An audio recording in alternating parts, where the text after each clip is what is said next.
In the shadow of the RMS Titanic's grand tragedy lies a quieter, far more haunting story, one that begins after the headlines fade and the lifeboats are gone. When the world's most famous ship slipped beneath the Atlantic, it left behind more than a wreckage. It left an ocean scattered with the echoes of human lives. Enter the CS Mackay-Bennett, a humble cable ship suddenly thrust into one of history's most somber missions, outfitted not for engineering but for mourning. She sailed into a scene no crew could ever be prepared for. What followed was not a rescue but a reckoning, a meticulous, heartbreaking effort to bring dignity to the dead.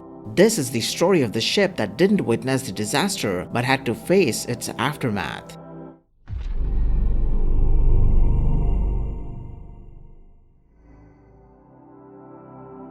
The CS Mackay-Bennett was never meant to become a ship associated with tragedy. Built in 1884 in Glasgow, she was a sturdy, steel-hulled cable ship owned by the Commercial Cable Company, designed for the quiet, meticulous work of laying and repairing transatlantic telegraph cables.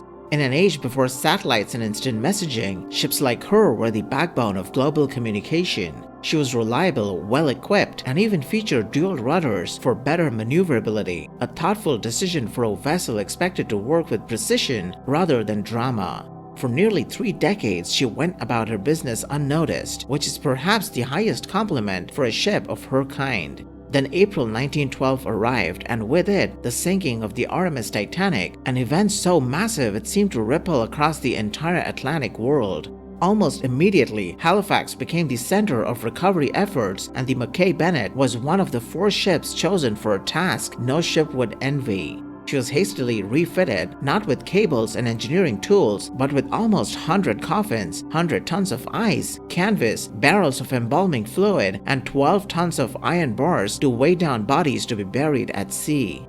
An undertaker, John Snow Jr., boarded with his assistants, likely realizing he had just signed up for one of the most harrowing assignments in maritime history. When the ship departed Halifax on April 17, 1912, she carried not hope or rescue, but the grim responsibility of retrieving the dead. After battling stormy seas and fog, what the crew encountered on the open ocean was haunting in a way that words struggle to fully capture. The wreck itself lay far below, invisible and silent, but the surface told its own story.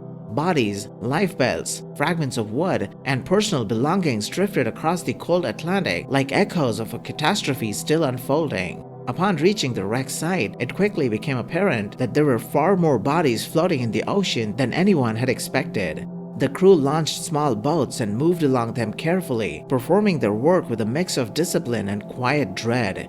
Over the course of about a week, the Mackay-Bennett recovered 306 bodies, more than any other vessel involved in the effort.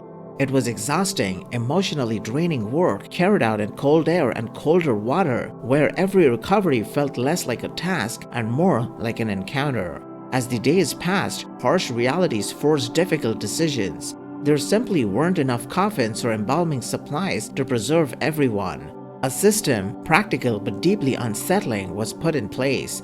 Bodies considered more likely to be claimed, often first-class passengers, were embalmed and placed in coffins. Others were wrapped in canvas. Many, especially crew members and third-class passengers, were given burial at sea. Even in death, the rigid social hierarchies of the Titanic seemed to linger, an uncomfortable reminder that class divisions didn't simply dissolve in the face of disaster.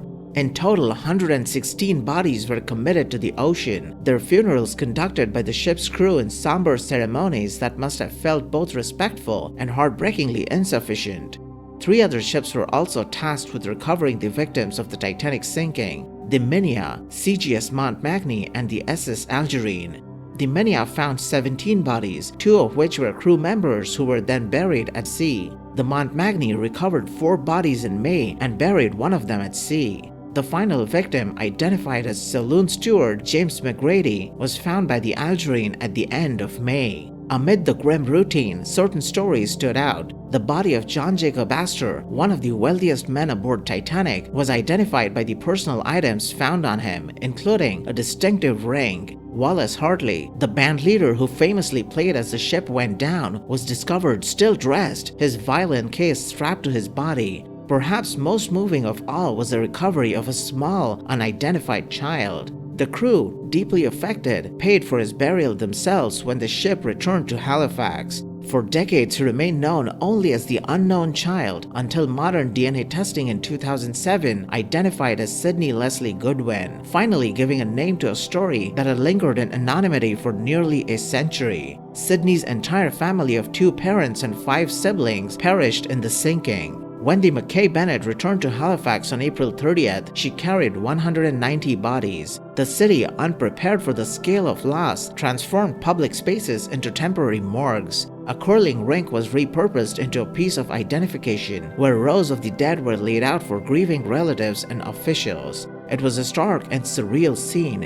one that turned an ordinary recreational space into a silent hall of mourning. The ship itself, having completed its grim task, seemed almost eager to fade back into anonymity. The crew of the Mackay-Bennett received a $100,000 reward for retrieving the body of John Jacob Astor. In the years that followed, the Mackay-Bennett returned to her original work, repairing cables and quietly maintaining the communication lines she had always been built to serve. It's an oddly poetic twist. A ship that had once dealt with the aftermath of one of history's greatest communication failures, distress signals sent too late, warnings ignored, went back to ensuring messages could travel reliably across the ocean. She was retired in 1922, later damaged during the Second World War air raids, refloated and then ultimately scrapped in 1965, her long life ending without fanfare. The legacy of the Mackay-Bennett is a quiet one, overshadowed by the grandeur and tragedy of Titanic itself. Yet, in many ways, her role was just as important.